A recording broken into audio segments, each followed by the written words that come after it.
తెలుగు శ్రోతలందరికీ నమస్కారం అండి. మన అలనాటి కథలు ఎవర్‌గ్రీన్ స్టోరీస్ ఛానల్‌కి మీ అందరికీ స్వాగతం. ది స్టూడెంట్ నవల వింటున్నామండి. రచన శ్రీ నండూరి రామకృష్ణ గారు.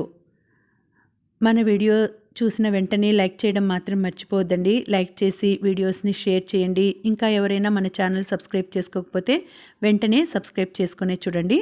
ఇక ఆలస్యం చేయకుండా మనం కథలోకి వెళ్ళిపోదాం.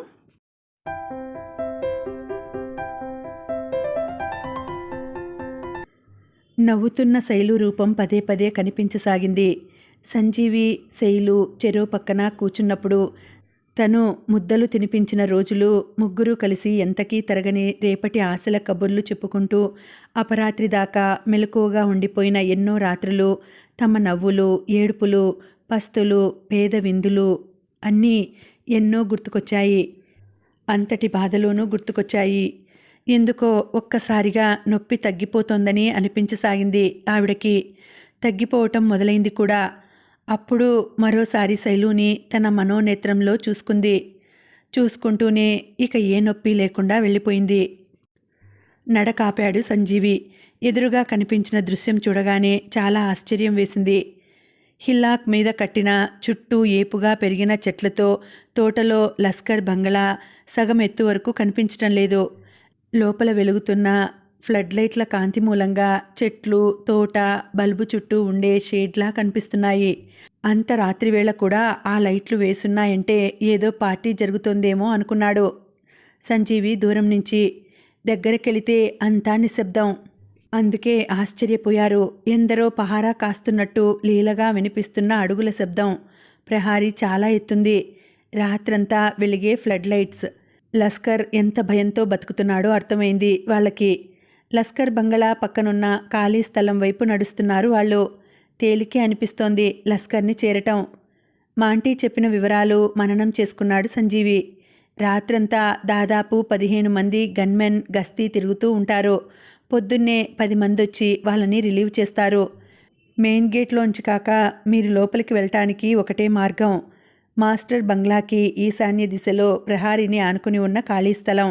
అక్కడ కూడా పెద్ద పెద్ద చెట్లు చాలా ఉన్నాయి. వాటి కొమ్మలు కొన్ని ప్రహారీ మేంచి మాస్టర్ తోటలోని చెట్ల కొమ్మలతో కలిసిపోయి ఉన్నాయి. సెక్యూరిటీలో ఇదొక్కటే చిన్న లోపం. ఖాళీ స్థలంలోని చెట్లెక్కి పై కొమ్మలకి పోయి మాస్టర్ తోటలో ఏదన్నా చెట్టు మీదికి చేరాలి జాగ్రత్తగా. ఆ తరువాత నేల మీద గస్తీ తిరుగుతున్న గన్మెన్ పొజిషన్స్ చూసుకుని మెల్లగా బంగ్లాలోకి పోవచ్చు. తను నిజం చెబుతోందని నమ్మకం కలిగించేలా వివరాలు చెప్పాలి. తన ప్రాణానికి డోకా ఉండదు. అయితే ఆ ప్రాణం సేఫ్గా ఉండాలంటే సంజీవి మాస్టర్ని చేరకూడదు. చేరి మాస్టర్ని అతను చంపితే ఆ తర్వాత మాస్టర్ మనుషులు తనని బ్రతకనివ్వరు. అందుకే మాంటీ అన్నీ నిజాలే చెప్పింది. ఒక్కటి తప్ప. మెయిన్ గేట్ దగ్గర గార్డ్ రూమ్లో కెమెరాలు ఉన్నట్టే తోటలో చెట్ల మీద గుబర్లలో కూడా కెమెరాలున్నాయి. బంగ్లా చుట్టూ ఉన్న తోటలో ఏం జరుగుతోందో తెలుసుకోవటానికి లస్కర్ గదిలో 2వ మానిటర్ కూడా ఉంది. ఆ విషయం చెప్పలేదామె సంజీవికి. కానీ అతను వెళ్ళిపోయే సమయానికి అంతకుముందు వేసుకున్న పెయిన్ కిల్లర్ ప్రభావం అయిపోయింది. పగిలిన మోచేయి వాపు ఇంకా ఎక్కువైంది. ఆమె పరిస్థితి దారుణంగా ఉంది. మాస్టర్ మనుషులు తర్వాత తననెప్పుడో చంపుతారన్న భయం కంటే ఆ నిర్జన ప్రదేశంలో పడున్న తను భరించలేని బాధతో దిక్కు లేకుండా చచ్చిపోతానన్న భయం ఎక్కువైంది. సంజీవి వాళ్ళు కదులుతుంటే ఆ భయం కొండంతైంది. అందుకే అసలు విషయం సంజీవికి చెబుదామని గింజుకుంది. అది వేరే రకంగా అర్థం చేసుకుని వెళ్ళిపోతున్న వాళ్ళని చూసి పిచ్చిదైంది. ఆఖరి క్షణాలు లెక్క పెట్టుకుంటూ పడుంది. ఖాళీ స్థలంలోకి చేరాక ముందు అక్కడ ప్రహారీకి ఆనుకొని ఉన్న చెట్లన్నీ పరీక్ష చేశాడు సంజీవి. లోపల గన్మెన్ తిరిగే పొజిషన్స్ అంచనా వేసుకుని సేఫ్గా లోపలికి వెళ్ళటానికి అనువుగా ఉండే చెట్టు ఎంచుకున్నాడు. వరాన్ని ఫాలో అవ్వమని చెప్పి చెట్టెక్కాడు. ఆ చెట్టు చాలా పెద్దది. మొదలు చాలా లావుంది. ఎక్కటానికి ఆను పాదు లేకుండా దాదాపు మొదలంతా నునుపుగా ఉంది. 6 అడుగుల ఎత్తుదాకా అతి కష్టం మీద ఎక్కి మొదలు దాటి కొమ్మలు మొదలయ్యే చోటికి చేరాడు. మధ్యన ముగ్గురు కూర్చునే ఖాళీ జాగా ఉంది. వరం కూడా అక్కడికి చేరేదాకా ఆగి ఊపిరి పీల్చుకున్నాడు. లస్కర్ బంగ్లా ప్రహారీ 10 అడుగుల ఎత్తుంది. ప్రహారీ వైపున్న కొమ్మల్లో దేన్నన్నా ఇంకో 4 అడుగులు పైన ఎక్కితేనే తోటలోకి పోతారు వాళ్ళు. అందుకే తోటని కవర్ చేస్తున్న కెమెరాల ఫ్రేమ్లోకి ఇంకా వెళ్ళలేదు. ఇద్దరూ ఆలోచించి ప్రహారీ వైపున్న కొమ్మల్లో ఒకటి ఎంపిక చేశారు. మెల్లగా కొంచెం కొంచెం కదులుతూ తోటలోని ఓ చెట్టు కొమ్మకి దగ్గరగా చేరి ఊపిరి పీల్చుకోవటానికి ఆగారు. కొన్ని క్షణాల క్రితమే కెమెరా ఫ్రేమ్లోకి ఇద్దరూ వచ్చినా ఆకుల గుబురొకటి వాళ్ళని దాచింది. మళ్ళీ కదిలారు. గుబురు దాపు పోగొట్టుకున్నారు. మరికొన్ని క్షణాలకి తోటలోని గన్మెన్ తూటాలకి ఒరిగిపోవాల్సిన వాళ్ళని విధి కాపాడింది. చిత్రంగా పక్కనే కెమెరాకి దగ్గరలో ఉన్న కోతి ఉన్న చోటు నుంచి పక్కకి గెంతింది. ఆ శబ్దానికి అటువైపు చూసిన సంజీవి కెమెరా గమనించాడు. వరానికి చూపించాడు. ఓ గుబురు దాపుకి పోయారిద్దరూ. వెంటనే తోటలోని నేలమీదికి చూశారు. వాళ్ళున్న కొమ్మ కిందే నడుస్తున్న గార్డు ఒకడు కనిపించాడు. వాడక్కడి నుంచి వెళ్లేదాకా ఆగి కెమెరా ఫ్రేమ్లోకి రాకుండా ఇంకొంచెం కొమ్మపైకి పోయి బంగ్లా దగ్గరికి వెళ్లే అవకాశం కోసం చూశాడు. పక్కన బంగ్లా రూఫ్ మీదికి పెరిగిన చెట్టు కొమ్మ ఒకటి ఉంది. కెమెరా ఫ్రేమ్ని తప్పించుకుంటూ ఆ కొమ్మకి మారిన కోన్ షేపులో ఉన్న రూఫ్ మీద పట్టెలా దొరుకుతుంది? కిందికి దిగే అవకాశమే లేదు. ఏం చెయ్యాలో తోచలేదు. కదలకుండా అలాగే కూచుండిపోయారు చాలాసేపు. ఉన్నట్టుండి ఒక్కసారిగా హడావిడి మొదలైంది. కేకలు, కలకలం బంగ్లా ముందు భాగంలో. సంజీవి వాళ్ళున్న చోటు నుంచి బంగ్లా ముందు భాగం కనిపించదు. వాళ్ళ కింద నేల మీద 5-6 గన్మెన్ పరిగెడుతున్నారు. ఏం జరిగిందో ఎలా తెలుసుకోవటం? ఓ 5 నిమిషాలకి మెయిన్ గేట్ దగ్గర నుంచి 4 కార్లు వేగంగా బంగ్లా ముందు భాగం వైపు వెళ్ళటం కనిపించింది. ఏం జరుగుతోంది? ఆసక్తి చంపుకోలేక సేఫ్టీ విషయం కూడా తాత్కాలికంగా మర్చిపోయి బంగ్లా ముందు భాగం చూడటానికని వేరే కొమ్మ మీదికి మారబోతూ తొందరలో కాలు జారి పడిపోయాడు వరం. అతన్ని పట్టుకోబోయిన సంజీవి కూడా పట్టు తప్పి అతని పక్కనే పడ్డాడు. బంగ్లాలో హడావిడి మూలాన దగ్గరలో గన్మెన్ లేరు. దానికి సంతోషిస్తూ ఇద్దరూ దాపుకి పోతుండగా ఎడంవైపు నుంచి ముందు భాగానికి పోతున్న 2 గన్మెన్ వాళ్ళని చూశారు. వెంటనే అమాంతం ఎగిరి ఇద్దరి మీద పడుతూ వాళ్ల తలలన్నీ నేలకేసి బాదాడు సంజీవి. వెనకే వచ్చిన వరం గన్స్ స్వాధీనం చేసుకున్నాడు. వాళ్ళకి క్షణం కూడా వ్యవధి ఇవ్వకుండా చితకబాదారు. మూలగా ఉన్న క్రోటన్ మొక్కల చాటుకి ఈడ్చుకుపోయారు. ఏమిటి గొడవ జరుగుతోంది? అడిగాడు సంజీవి వాళ్ళల్లో ఒకడిని కొడుతూ. జవాబు రాలేదు. గన్ పెట్టి వాడి మొహం మీద కొట్టాడు. పెదవి చీరుకుపోయింది. నిజానికి వాడు జవాబు చెప్పంది అప్పటికే తిన్న దెబ్బలకి ఓపిక లేక. అయితే లేటెస్ట్ దెబ్బకి ఎక్కడలేని ఓపిక వచ్చేసింది. మాస్టర్ని చంపేసి ఏం తెలియనట్టు అడుగుతారేం? ఏమిటి? అర్థం కాలేదు సంజీవికి. మాస్టర్ని మీరేగా చంపింది? విన్స్వామి పంపించిన మనిషివేగా నువ్వు? శానిటోరియం నుంచి తప్పించుకొనొచ్చి మాస్టర్ని చంపేసి ఏం జరిగిందని అడుగుతావేం? ఇంకా అర్థం కావటంలా సంజీవికి. మెల్లగా వాడన్న మాటలు రీకలెక్ట్ చేసుకుని వాటిని అర్థం చేసుకున్నాక కూడా అర్థం కాలేదు. ఆలోచనలో పడ్డారు. కొంచెం దూరంలో 3 గన్మెన్ చకచకా నడిచి వెళ్తూ మాట్లాడుకుంటున్న మాటలు కూడా విన్నాక విషయం అర్థమైంది. లస్కర్ పోయాడు. తనే చంపాడని అనుకుంటున్నారు వీళ్ళు. తనింకా బిల్డింగ్లోకి అడుగు పెట్టను కూడా లేదు. ఎందుకనుకుంటున్నారలా? అంతా అయోమయంగా ఉంది. ముందు భాగంలో కలకలం ఎక్కువైంది. వాళ్ళేమనుకుంటే తనకెందుకు? తనొచ్చింది దేనికి? లస్కర్ని చంపటానికి.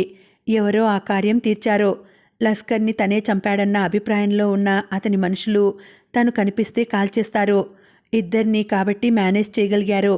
ఎక్కువ మంది వచ్చి కనుక మీద పడితే తమ పని ఖాళీ. వెంటనే వెళ్ళిపోవటం వంటికి చాలా మంచిదనిపించింది. నేల మీద ఇద్దరినీ కదలకుండా చేసేసి ప్రహారీకి దగ్గరగా ఉన్న చెట్టు చకచకా ఎక్కి అవతలివైపు ఖాళీ స్థలంలోని చెట్టు మీదకి వెళ్ళిపోయారు. అక్కడ క్షణం రిలాక్స్ అవ్వలేదు. ఆ చెట్టు కూడా దిగి మూత బరువుగా ఉన్న గన్స్ పారేసి వేగంగా పరుగు పెడుతూ లస్కర్ ప్రపంచానికి దూరంగా వెళ్ళిపోయారు. హైదరాబాద్ వెళ్లే టూరిస్ట్ బస్ ఎక్కారు. లస్కర్కి ఓ వింత అలవాటుంది. అతను పెళ్లి చేసుకోలేదు. అలా అని బ్రహ్మచారిగా మిగిలిపోలేదు. తను మోజుపడిన అమ్మాయిని నయానో భయానో తెచ్చుకుని ఇంట్లో పెట్టుకునేవాడు. పాపం అలా వచ్చిన అమ్మాయి వయసు ముదిరిపోకముందే లస్కర్ మామ మోజు తగ్గిపోయేది. వాళ్ళని వేరే మానవ మాతృడెవరూ అనుభవించడం ఇష్టం లేక తన మోజు తీరాక ప్రతి పిల్లని పైకి పంపించేవాడు. అదో శాడిజం.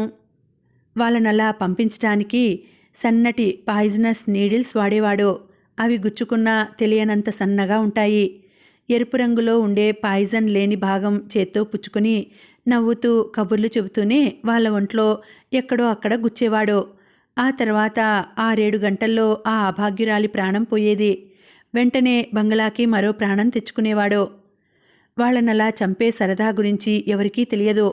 అతను తెచ్చుకున్న అమ్మాయిలు కొన్ని రోజులకొకళ్ళు చనిపోతున్నా మాస్టర్ మోజు తీరిపోయిందని అనుకునేవారు తప్ప ఎలా చస్తున్నారో ఎవరూ పట్టించుకోలేదు.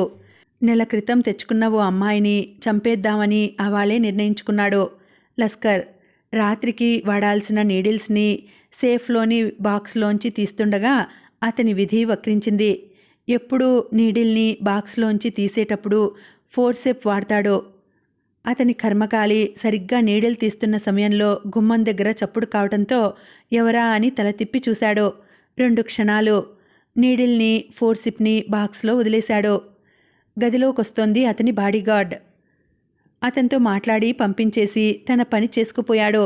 మళ్ళీ ఫోర్సిప్తో నీడిల్ తీసి ఎరుపు రంగు భాగం కావాలనుకున్నప్పుడు చేతివేళ్ల కందే విధంగా మంచం మీద అమర్చుకున్నాడు. అంతకుముందు తల తిప్పి చూసిన 2 క్షణాల కదలికకి యాదృశ్చికంగా అతని కుడి చేతి చిటికెన వేలు బాక్స్లోని ఓ నీడిల్ పాయిజనస్ టిప్కి గుచ్చుకుంది. నీడిల్ గుచ్చుకున్నప్పుడు తెలియకుండా ఉండేందుకు వాటినంత మైన్యూట్గా తయారు చేయించిన అతని జాగ్రత్తే అతని కొంప ముంచింది. జరిగింది అతనికి తెలియకుండా చేసింది.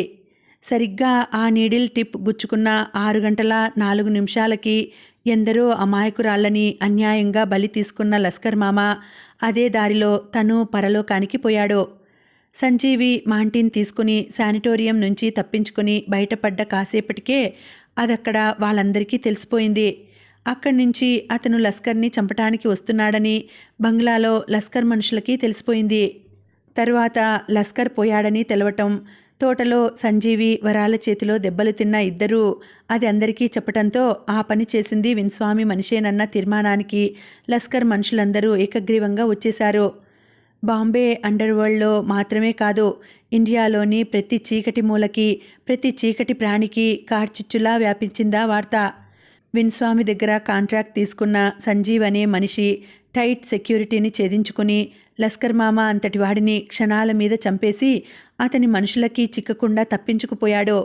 కేవలం 24 గంటల్లో ఆ వార్త ఎన్నో పెదాల మీదుగా రకరకాలుగా మారి ఎన్నో కథలు తయారు చేసింది. సంజీవి బికేమ్ నోటోరియస్లీ ఫేమస్ ఓవర్ నైట్. అతని గురించి ఎందరిలోనూ ఆసక్తి బయలుదేరింది. విన్స్వామికి దొరికిన ఆ ఎక్స్పర్ట్ తమకి అందుబాటులో ఉంటే బాగుండుననుకున్నారు. తమ శత్రువులతో లెక్కలు చూసుకోవాల్సిన ఈ సమాజపు శత్రువులు. సంజీవికి ఇంకా తెలియదది.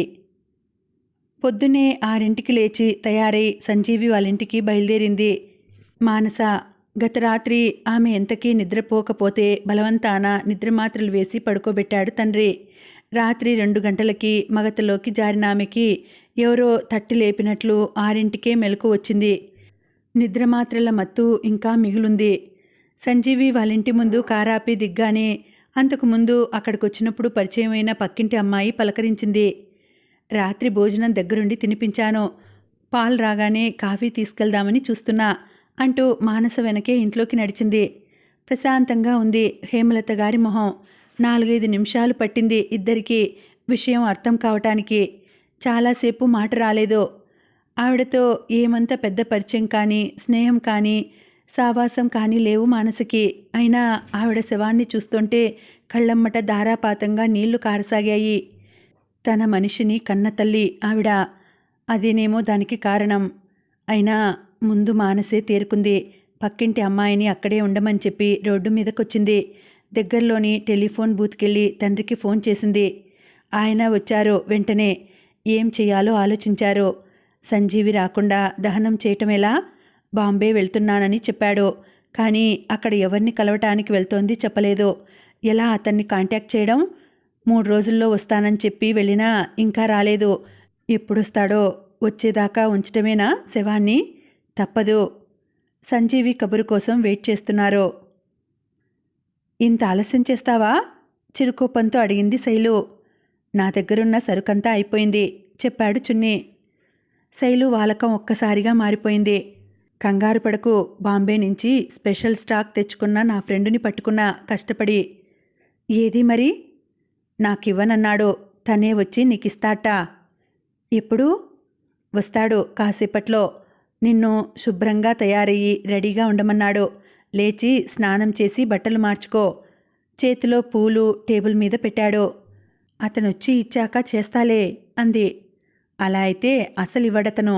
శుభ్రంగా లేని వాళ్ళ గదిలోకి కూడా రాడు. ఏం చేయమంటావు? లేచి తయారవు. మంచి చీర కట్టుకొని పూలు పెట్టుకొని అతను రాగానే బాగా ఇంప్రెస్ చేయటానికి ప్రయత్నించు. ఎందుకు ఇంప్రెస్ చేయటం? అతని దగ్గరది స్పెషల్ స్టాక్. నేను రోజూ ఇచ్చేలాంటిది కాదు. చాలా బాగుంటుంది. ఇక నన్ను రావద్దంటావు, అంత బాగుంటుంది. నవ్వుతూ చెప్పి వెళ్ళిపోయాడు చున్నీ గదిలోంచి. ఆశగా ఉన్నాయి శైలు కళ్ళు. ఎక్కడ లేని ఉత్సాహంతో మంచం మించి దిగింది. బాత్రూంలోకి వెళ్ళి స్నానం చేసి మంచి చీర కట్టుకుని మల్లెపూలు పెట్టుకుంది. అదే ఉత్సాహంతో వెయిట్ చేస్తూ కూర్చుంది. ఇతనే నా ఫ్రెండ్. ఇక నుంచి నీకు ఫ్రెండ్. కాదు, ఇక నుంచి నీకే ఫ్రెండ్. ఎలా చూసుకుంటావో నీ ఇష్టం అని హేమంత్ని చూపిస్తూ చెప్పి వెళ్ళిపోయాడు చున్నీ. ఓ గంటయ్యాక నవ్వింది శైలు హేమంత్ని చూసి. దగ్గరికి నడిచాడతను. వెంటనే అన్ని రోజులు ఎదురు చూసి చూసి విసిగిపోయాడు. ఇప్పుడు కోరుకున్న మనిషి దొరకటమే కాక తనని చూసి నవ్వేసరికి వెర్రెత్తిపోయింది. పిచ్చి ఆవేశం వచ్చింది. 2 చేతులతో ఆమెని చుట్టేసి నలిపేయాలన్నంత ఆవేశం వచ్చినా వెంటనే చేయలేకపోయాడా పని. శూన్యాన్ని నింపుకున్నట్టున్నాయి శైలు కళ్ళు. ఆ కళ్ళు చూస్తుంటే ఎందుకో భయం వేసిందతనికి కొన్ని క్షణాలు. ఏదది? అందామే. ఏమిటి? అన్నాడు హేమంత్. ఏమిటో తెలియదా? You naughty. తొందరగా ఇవ్వవా ప్లీజ్. నిన్న పొద్దుననగా ఇచ్చాడు చున్నీ. నువ్వింకా మంచిది తెస్తావని చెప్పాడు. ఎలాగో ఉంది. ప్లీజ్, బాధ భరించలేకపోతున్నా. ప్రాధేయపడిందామె. భయం పోయిందతనికి. నేను భరించలేకపోతున్నా అంటూ ఆమెను చుట్టేసి ముద్దు పెట్టుకోబోయాడు. ఆమె చెయ్యి అతని మొహాన్ని అడ్డుకుంది. ఏమిటది? అంది. నీకు తెలియదా ఏమిటి? వదులు నన్ను. ఇది కావాలా వద్దా? దూరం జరిగి జేబులో బాక్స్ తెరిచి సిరెంజ్ చూపించాడు. కావాలి, ప్లీజ్ తొందరగా ఇవ్వు. ఇవ్వవా? సిరెంజ్ చూడగానే ప్రాణం లేచొచ్చి బ్రతిమాలింది. దాన్ని బాక్స్లో పెట్టి మళ్ళీ జేబులో దాచుకున్నాడు. ఆమెని నవ్వుతూ చూశాడు. నేను చెప్పినట్టు చేస్తేనే ఇస్తానది. ఎంత కష్టపడి తెచ్చానో తెలుసా? నా కష్టానికి ప్రతిఫలం ఇవ్వవా అన్నాడు. ఏం చేయమంటావో చెప్పు, చేస్తాను నీరసంగా అంది శైలు. నువ్వేం చెయ్యొద్దు, అంతా నే చేస్తాను అంటూ ఆమె దగ్గరికెళ్ళి చుట్టేశాడు. శైలు అతని గురించి కాదు ఆలోచిస్తోంది. అతనేం చేస్తున్నాడో ఆలోచించటం లేదు. అతని దగ్గర అంతకు ముందు చూసిన సిరెంజ్ గురించి మాత్రం ఆలోచిస్తోంది. అది ఎప్పుడెప్పుడు ఇస్తాడా అని ఆరాటపడుతోంది. అప్సరసలా ఉన్నావు, ఇంత అందాన్ని. ఆమెని 2 చేతులతో ఎత్తుకొని తీసుకెళ్లి మంచం మీద విసిరాడు హేమంత్. చితి మనిషి నవ్వుని, ఏడుపుని, ఆశని, నిరాశని, ప్రేమని, ద్వేషాన్ని ఆవిరి చేసి అంతిమ గీతం వినిపించేది చితి. ప్రాణం పోగానే విముక్తి దొరికేది ఆ ప్రాణానికి మాత్రమే. అయితే ఆ ప్రాణం చుట్టూ ఉండేవాళ్ల జ్ఞాపకాలు కూడా సమాధి కావటానికి చితి ఆరంభం. సంజీవి తల్లి శవాన్ని దాదాపు 36 గంటలు దహనం చేయకుండా అట్టేబెట్టారు ముకుందరావు గారు. 2-3 రోజుల్లోనే వచ్చేస్తానని చెప్పి వెళ్ళిన సంజీవి రాలేదు. ఆలస్యం ఎందుకైందో తెలియదు. సంజీవి పెడదామనుకున్న ఇండస్ట్రీ ఏమిటో తెలియనప్పుడు అతను ఎవరి దగ్గరకు వెళ్ళింది ఎలా ఊహించగలరు? బాంబేలో తనకి తెలిసిన వాళ్ళకి ఎవరికన్నా అతను యాదృష్టికంగా కలుస్తాడేమోనని మెసేజ్ పంపించారంతే. అది లాభం లేకపోయింది. ఎన్ని రోజులుంచగలరు శవాన్ని? సంజీవి ఫలానా అప్పుడొస్తానని కబురన్నా వస్తే ఉంచే ఏర్పాట్లు చేయొచ్చు. అది లేదు. దహనానికి ఏర్పాట్లు చేశారు. హేమంత్ తనని మంచం మీద అంత విసురుగా పడేసినా ఏమాత్రం కోపం తెచ్చుకోలేదు శైలు. పైగా పకపకా నవ్వింది. అతని దగ్గరది స్పెషల్ స్టాక్ అని చున్నీ చెప్పిన మాటలు గుర్తు చేసుకుంటూ అలా నవ్వింది. ఆ నవ్వుకి ఆమె శరీరంలో పుట్టిన కదలికలు హేమంత్ని ఇంకా పిచ్చివాడిని చేశాయి. అమాంతం ఆమె మీద పడబోతుండగా ఎవరో తలుపు బాదటం వినిపించింది. ఆగిపోయాడు. కోపం వచ్చిందతనికి. డెన్లో తన మనుషులెవరూ లేరు, చున్నీ తప్ప. తలుపు కొడుతోంది అతనే అయ్యుండాలి. ఎందుకీ సమయంలో తలుపు కొట్టడం? ఇన్ని రోజులుగా తనని వెయిట్ చేయించి చేయించి ప్రాణం తీశాడు. ఇప్పటికీ తన కోరిక తీరుతుంటే అడ్డుపడతాడేం అనుకుని, ఇంకా ఏమిటి? తలుపు తీసి కోపం అణుచుకుంటూ ఎదురుగా కనిపించిన చున్నీని అడిగాడు. లస్కర్ పోయాడు. కాసేపు హేమంత్ని ఎగాదిగా చూసి చెప్పాడు చున్నీ. దాని ఇంపాక్ట్ కొన్ని క్షణాలకు కానీ అర్థం కాలేదు హేమంత్కి. అప్పటిదాకా అతనిలో విజృంభించిన కోరిక, ఆవేశం కుప్పకూలినట్లు ఒక్కసారిగా చల్లారిపోయాయి. లస్కర్ పోవటమేమిటి? ఎలా? తేరుకొని మెల్లగా అడిగాడు. అవతల మాట్లాడుకుందాం అని హేమంత్ని గుమ్మం నుంచి యువతలకి లాగి గది తలుపులు వేసి బయట గడియ పెట్టాడు చున్నీ. ఎలా పోయాడు లస్కర్? అతని వెనకే హాల్లోకి నడుస్తూ అడిగాడు హేమంత్. సంజీవి చంపాడు. సంజీవి చంపాడా? లస్కర్ అంతటి వాడిని? ఆ పాజిబిలిటీ మనం పూర్తిగా కొట్టిపారేయలేదు కాబట్టే మన మనుషుల్ని వాడి వెనకే బాంబే పంపించాం. ఇప్పుడే కబురొచ్చింది వాళ్ళ నుంచి. లస్కర్ని చంపాక సంజీవి కనిపించలేదట. ఎటుపోయాడో ఎలా పోయాడో తెలియదట. అది ఇప్పుడు సమస్య. వాడిక్కడికి వచ్చాడంటే రాకూడదు. ఎలాగైనా సరే సిటీలోకి అడుగు పెట్టక మునిపే వాడిని లేపేయాలి. అందుకే మిమ్మల్ని డిస్టర్బ్ చేసింది. సంజీవ్ అంటే ఏనాడు భయం లేదు హేమంత్కి. స్కాండల్కి అవకాశం ఉండకూడదని అతను ఎక్కడో అంతమయ్యేలా ప్లాన్ చేశాడు. ఇప్పుడు అతను లస్కర్ అంతటి వాడిని చంపి తన మనుషుల కళ్ళు గప్పి సిటీకి వస్తాడని తెలియగానే భయంతో వణుకు పుట్టింది. ఏం చేద్దాం? చున్నీని అడిగాడు. నే చెప్పింది వింటారా? ఏమిటి? నాన్నగారికి చెప్పేయండి. ఆయన చూసుకుంటారు. మనం తాపీగా చేసుకునే టైం లేదిక. పరిస్థితి మన చెయ్యి దాటిపోయింది. వద్దు, నా మాట వినండి. ఆయనైతేనే ఈ సమస్య తేలిగ్గా సాల్వ్ చేయగలరు. మన వల్ల కాదు. ఇప్పుడు చెప్పకపోతే ఆయనకి చాలా కోపం వస్తుంది. ఈ పరిస్థితుల్లో ఆయనకి తెలియకుండా దాచటం సాధ్యం కాదు. అంతేనంటావా? అంతే. ఫోన్ మోగింది. రిసీవర్ ఎత్తిన చున్నీ మాట్లాడి పెట్టేసి హేమంత్ వైపు తిరిగాడు. మీ నాన్నగారే, మీరు కంగారుగా ఉన్నారని లేరని చెప్పాను. లస్కర్ పోయాడని మంచి మూడ్లో ఉన్నారాయన. మిమ్మల్ని కలవమని చెప్పమన్నారు. పదండి వెళ్దాం. విన్స్వామి దగ్గరికి బయలుదేరారిద్దరూ. శైలు మండిపోతోంది. ఆమె డోస్ తీసుకుని 24 గంటలు దాటింది. స్పెషల్ స్టాక్ అని, చాలా బాగుంటుందని నమ్మి సంబరపడిపోయింది. అందుకే అంత ఆలస్యమైన కోపాన్ని దిగమింగి చున్నీ చెప్పినట్టల్లా చేసింది. అయినా ఎందుకు బాధ పెడుతున్నారు వీళ్ళు? వీళ్ళకేం అపకారం చేసిందని? తన పరిస్థితి తెలిసి ఏం పట్టనట్టు వెళ్ళిపోయాడు ఆ వచ్చినతను. తలుపు కొట్టి అతన్ని తీసుకెళ్లిన చున్నీ కూడా అంతా తెలిసి తనని చూసి ఒక్క మాట కూడా మాట్లాడలేదు. కాసేపు ఆగమనో లేక పలానా టైంకి తెచ్చిస్తాననో ఏదో ఒకటి చెప్పొచ్చుగా. అది చెప్పలేదు. ఇంతవరకు అలా ఎప్పుడూ జరగలేదు. తనెంత బాధపడినా వాళ్ళకి పట్టలేదు. తన విషయం ఆలోచించే అవసరం లేనట్టుంది. ఆ ఆలోచనలతో పిచ్చి కోపం వచ్చేసి వెర్రిదాన్లా అయింది. చున్నీ మీదే కాదు, గదిలో ప్రతి వస్తువు మీద, గోడల మీద కూడా కోపంగా ఉందామెకి. వణుకొస్తోంది. ఎక్కడన్నా సిరంజ్ దొరుకుతుందేమోనని గదిలో ప్రతి మూల వెతికింది. ఆమె చిత్తభ్రమతో ఆశపడటం కానీ ఎలా దొరుకుతుంది? వణుకింకా పెరిగింది. అక్కడి నుంచి బయటపడటం ఎలా అని అప్పుడు ఆలోచించింది. అది వాళ్ళ చేతుల్లోంచి తప్పించుకోవాలని కాదు, సిరంజ్ దొరికే చోటికి చేరాలని. ఓ రోజు చున్నీ మనుషులు ఆ ఇంట్లో మాట్లాడుకుంటుంటే వింది. ఆ మాటల్లో వాళ్ళు సిరంజిలు సప్లై చేయాల్సిన అడ్డాల వివరాలు మాత్రమే ఆమె చెవిన పడ్డాయి. ఆ అడ్డాల్లో ఒకటైన నైట్ క్లబ్, పేరు స్వర్గం. ఆ స్వర్గానికి ఎలా చేరాలా, తన డోస్ ఎలా సంపాదించుకోవాలా అని ఆలోచిస్తోందామె ప్రస్తుతం. ముందు కాసేపు తడబడినా మెల్లగా ధైర్యం తెచ్చుకొని జరిగిందంతా తండ్రికి చెప్పేశాడు హేమంత్. ముఖంలో ఏ హావభావాలు లేకుండా ఓపిగ్గా విన్నాడు విన్స్వామి. పగలబడి నవ్వాడు ఆఖర్న. విన్స్వామి తల్లి నెరగడు. ఆ పదం అర్థం కాదందుకే. అక్క చెల్లెళ్ళు, అన్న తమ్ముళ్ళు లాంటి మాటలు వినటం తప్ప ఎరగడు. అనుకోకుండా వచ్చిన అందమైన భార్య తప్ప మరే బంధం ఉండేది కాదతనికి. ఆమెని ఏనాడు ప్రేమించలేదు, మనిషిగా కూడా చూడలేదు. ఓ మంచి పదార్థాన్ని ఎంజాయ్ చేసినట్టు సంసారం చేశాడు. అందుకే కొడుకు పుట్టగానే ఆమె పోయినందుకు బాధపడలేదు. ఒక్క కొడుకు మీద మాత్రం ఎందుకో అదో రకమైన సాఫ్ట్ కార్నర్. ఆ ఒక్కటే అతని బలహీనత. ఇప్పటికన్నా నాతో చెప్పి మంచి పని చేశావు. వాడెవడైనా కానీ లస్కర్ని చంపాడంటే స్టఫ్ ఉన్నవాడే ఉంటాడో. అటువంటి మనిషిని మనవాడిని చేసుకోవాలి కుదిరితే, లేకపోతే వెంటనే చంపేయాలి. శత్రువుగా మాత్రం మిగల్చకూడదు. ఇప్పుడు రెండోది చేయటం తప్ప దారి లేదు అంటూ ఫోన్ దగ్గరికి నడిచాడు.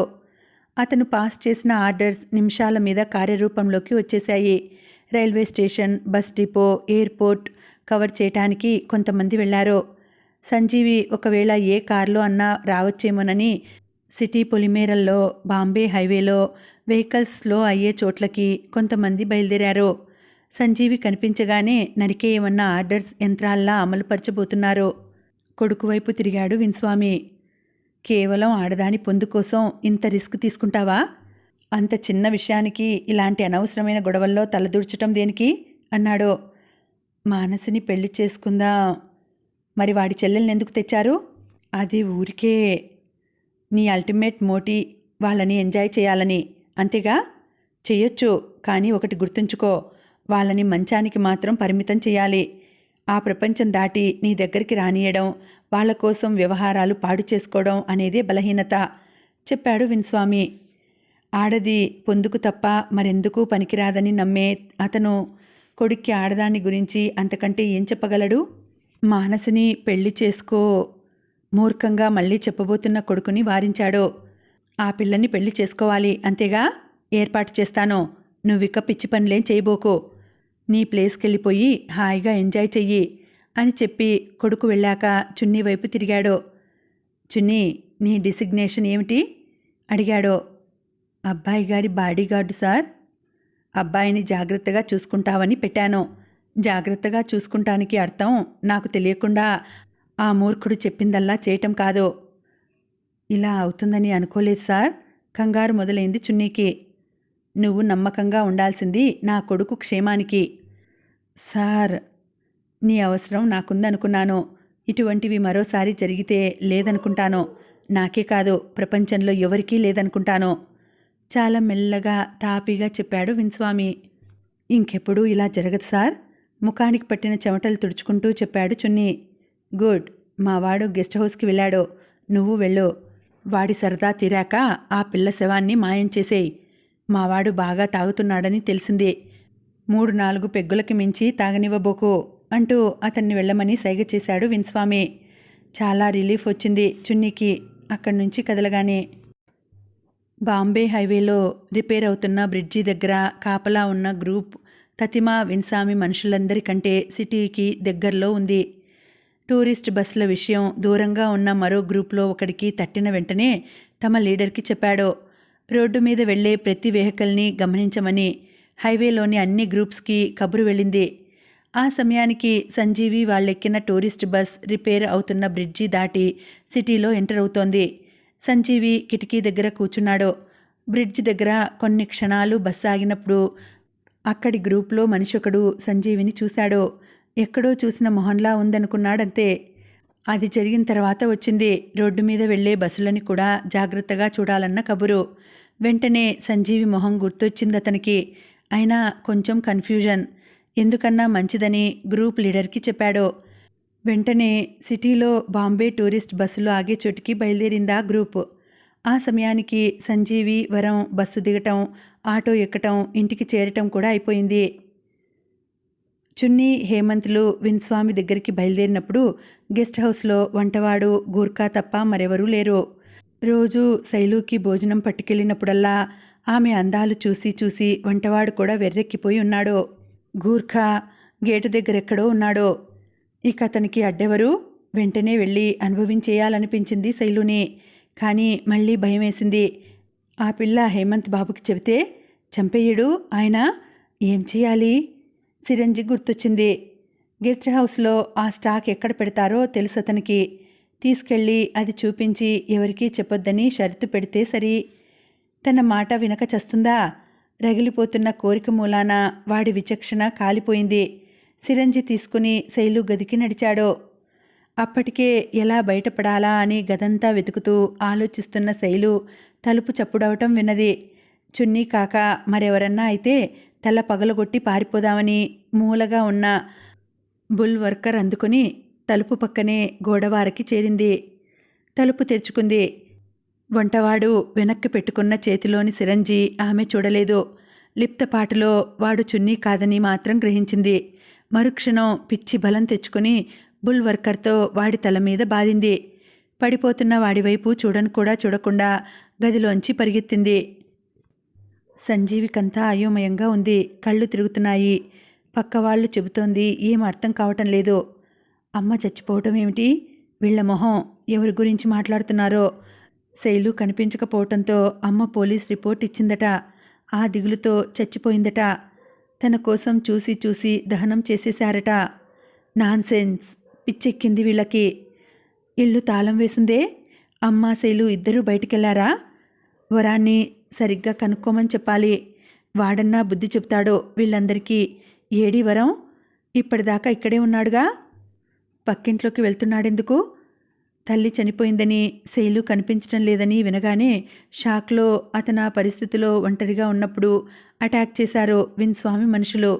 కూడు పెట్టే వస్తువుల్ని శుభ్రంగా దాచుకున్నట్లు శుభ్రంగా తలతలా మెరిసే కత్తులు, ఐరన్ రాడ్స్ వాళ్ళ చేతుల్లో.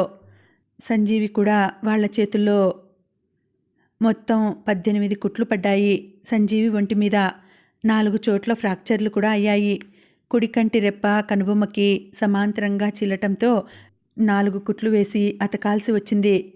కింద పెదవికి 3 కుట్లు, ఎడం చెవి దగ్గర 2 పడ్డాయి. ఎడం దవడ దగ్గరి పళ్ళు బాగా కదిలిపోయాయి.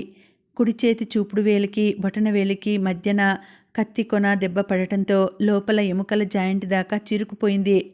6 కుట్లు పడ్డా అరచేతికి మునుపటి ఆకారం రాలేదు. కడుపులో బొడ్డుకి కొంచెం కిందగా ఎడంవైపునో 3 కుట్లతో సరిపెట్టాడు డాక్టర్. ఎడం మోచేయి, కుడి తొడలోని ఎముక, ఎడం చేతి వేలి ఎముకలు ఫ్రాక్చర్ అయ్యాయి. ప్రిలిమినరీ సెట్టింగ్ అయింది. ఆ కత్తిపోట్లు పడినప్పుడు కానీ, అన్ని దెబ్బలు తగిలినప్పుడు కానీ, ఒంట్లోని కండలు నలిగి కణాలెన్నో ముడుచుకుపోయినప్పుడు కానీ, డాక్టర్లు విరిగిన ఎముకలు సెట్ చేసి చీలిన చోట్ల కుట్లు వేస్తున్నప్పుడు కానీ ఏ బాధ కలగలేదతనికి. బాధకి అతని శరీరమే కాదు, మనసు కూడా ఇమ్యూన్ అయింది. ఎప్పుడో అతని ప్రపంచం కదిలి చెదిరిందని తెలిసినప్పుడే ఇమ్యూన్ అయిపోయింది. జయించాడు బాధని. అందుకే తన ఒంటిని ఎవరేం చేసుకున్నా బాధ అనిపించలేదు. ఒక ప్రేక్షకుల్లా ఏదో తమాషా చూస్తున్నట్లు చూశాడు తన మీది అటాక్ని. అన్ని దెబ్బలు తిన్నా ప్రాణం మిగలటానికి కారణం ఉంది. ఎప్పుడైతే తన ప్రపంచం చెదిరిపోయిందని తెలిసిందో ఆ క్షణం నుంచి ఒకే ఒక గమ్యం కనిపించసాగింది. ఆ గమ్యం చేరే వరకు చావకూడదన్న పట్టుదల అతన్ని బ్రతికించింది. బాధకి తనని ఇమ్యూన్ చేసిన వారిని బాధపెట్టి చూద్దామని నిర్ణయించుకున్నాడు. ప్రతి క్షణం వాళ్ళ గురించే ఆలోచించాడు. వాళ్ళని చంపాలని లేదతనికి. అనుక్షణం వాళ్ళు బాధపడుతుంటే చూడాలని ఉంది. వాళ్ళని ఎలా ఎన్ని రకాలుగా బాధ పెట్టాలా అని ఆలోచించుకుంటూ గడిపాడు. గెస్ట్ హౌస్ గేటు దగ్గర అడ్డుకోపోయిన గూర్ఖాని కూడా కొట్టి స్పృహ పోగొట్టాక బుల్ వర్కర్ నేల మీద పడేసింది శైలు. రోడ్డు మీదకి వెళ్ళిపోబోయి మళ్ళీ ఆగింది. సిరంజి కొనుక్కోటానికి డబ్బులు కావాలి. ఏవి తన దగ్గర? ఆ నైట్ క్లబ్కి వెళ్ళినా ఉపయోగం ఏముంది? ఊరికే ఇవ్వరు వాళ్ళు. వంగి గూర్ఖా జేబులు తడిమింది. జేబులో దొరికిన పర్సులో కాసిని నోట్లని బయటికి తీసి మడిచి ఓ గుప్పెట్లో పెట్టుకుని పర్సు గూర్ఖా జేబులో పెట్టేసి రోడ్డెక్కింది. ఆ నైట్ క్లబ్ చేరటానికి గంట పట్టింది ఆమెకి. స్వర్గం అన్న నియాన్ లైట్ల బోర్డు ఆకాశంలో మెరిసిపోతోంది. పెద్ద ప్రయత్నం లేకుండానే ఓ డ్రగ్ ఫెడ్లర్ దొరికాడామెకి. ఆమెను చూడగానే తన కస్టమర్ అని అర్థమయ్యి వాడే దగ్గరకొచ్చాడసలు. అవాల్టి డోసుకి పోను 10 రూపాయలు మిగిలాయి. నిజానికి అక్కడికొచ్చే ముందు కూడా చాలా ఆకలేసింది. అయితే డోసు పడ్డాక ఆకలి, అలసట ఏవీ లేకుండా పోయాయి. హుషారొచ్చింది. కళ్ళల్లో జీవం వచ్చినట్లయింది. ఎక్కడెక్కడో తేలిపోతున్నట్లుంది. క్లబ్కి కొంచెం దూరంలో ఎదురుగా ఉన్న పార్కు వైపు నడిచింది. ఓ మూలకి పోయి పచ్చిక మీద వాలింది. ఆకాశంలోని నక్షత్రాలన్నీ కావలించుకోటానికి దగ్గరకొచ్చి తన చుట్టూ తిరుగుతున్నట్టు వింత అనుభూతి. కళ్ళు మూతలు పడ్డాయి. తెల్లారి లేచాక ఆకలి గుర్తొచ్చి ఉన్న 10 రూపాయలతో టిఫిన్ చేసింది. డోసు కావాలనిపించింది. డబ్బులు లేవన్న విషయం మర్చిపోయి గత రాత్రి తనకి సప్లై చేసిన వాడి కోసం క్లబ్ దగ్గర వెతికింది. ఎక్కడా కనిపించలేదు వాడు. క్లబ్ లోపలికి వెళ్ళి ఆరా తీస్తుంటే ఓనర్ కళ్ళు పడ్డాయి ఆమె మీద. అదృష్టవశాత్తు అనుభవించటానికి కాదు. ఆ ఓనర్ మంచి బిజినెస్ యాక్యుమెన్ ఉన్నవాడు. వ్యాపారం పెంచడానికి తన క్లబ్లో వెయిటర్ అనేవాడు లేకుండా వెయిట్రెస్లని మాత్రం పెట్టాడు. శైలు ఫిగర్ చూశాక ఆమెని వెయిట్రెస్ కింద పెడితే కనీసం మరో 5-6 కస్టమర్లని సునాయాసంగా పర్మనెంట్ చేసుకోవచ్చనిపించింది. దగ్గరికి పిలిచి అడిగాడు. బోర్డింగ్ లాడ్జింగ్ కాక నెలకి 1000 రూపాయలు జీతం, టిప్స్ జీతం కంటే కూడా ఎక్కువగా ఉంటాయని చెప్పాడు. ఆ ఆఫర్ వినగానే నిజంగానే ఓ స్వర్గంలోకి అడుగుపెట్టినట్లు అనిపించింది శైలుకి. వెంటనే ఒప్పేసుకుంది. ఆవాళే డ్యూటీలో జాయిన్ అయిపోయింది. చాలా హాయిగా ఉందామెకి. రోజు ఊపిరి సలపడంలో పని, కస్టమర్లకి మంచి సర్వీస్ ఇస్తున్నందుకు టిప్స్ రూపేణా చేతి నిండా డబ్బులు. పనైపోయాక సిరంజి ఉండనే ఉంది. ఇప్పుడు ఒకేసారి రోజుకి 2 సార్లు కూడా తీసుకుంటోంది. డబ్బులకి లోటు లేదుగా. వరం పక్కింట్లోకి వెళ్ళి మాట్లాడుతున్నప్పుడు పడ్డారు విన్స్వామి మనుషులు సంజీవి మీద. క్షణాల్లో అతన్ని నుజ్జు చేశారు. ఆ చప్పుళ్ళు విని బయటకొచ్చిన వరం వాళ్ల వైపు పరిగెడుతూ కేకలు పెడుతూ చుట్టుపక్కల వాళ్ళని పోగు చేసేలోపే వెళ్ళిపోయారు. పని పూర్తి అవటంతో సంజీవినో ప్రైవేట్ హాస్పిటల్కి తీసుకుపోయాడు వరం. నిద్రాహారాలు మాని సేవ చేశాడు. అతను బ్రతికున్నాడని తెలిస్తే విన్స్వామి మనుషులు మళ్ళీ అటాక్ చేస్తారని డాక్టర్ని బ్రతిమలాడి ఒప్పించి అతని విషయం బయటకెవరికీ తెలియకుండా జాగ్రత్త పడ్డాడు. కుట్లు విప్పాక కొంచెం ఓపిక రాగానే వెళ్ళిపోదామన్నాడు సంజీవి. వరం ఎంత చెప్పినా వినలేదు. మొన్ననేగా కుట్లు విప్పింది, ఇంకొన్ని రోజులు రెస్ట్ తీసుకుంటే మంచిది అన్నాడు డాక్టర్. ఇక నాకంతా రెస్టే, కానీ అది ఇక్కడ కుదరదు డాక్టర్, మళ్ళీ వస్తాను అన్నాడు సంజీవి. ఫాలో అప్ అశ్రద్ధ చేయొద్దు అంటూ వెళ్ళిపోయాడు డాక్టర్. మరో పావుగంటకి బయటకొచ్చారిద్దరూ. ఎక్కడికి అడిగాడు వరం. వల్లప్ప అడ్డాకి చెప్పాడు సంజీవి. ఎందుకు? మంచివాడిగా ఓడిపోయాను, చెడ్డవాడిగా గెలవడానికి అన్నాడు సంజీవి. ఇంకా ఉందండి, కథ కొనసాగుతుంది. మళ్ళీ వచ్చే వీడియోలో కలుసుకుంటానండి. అంతవరకు సెలవు. నమస్తే.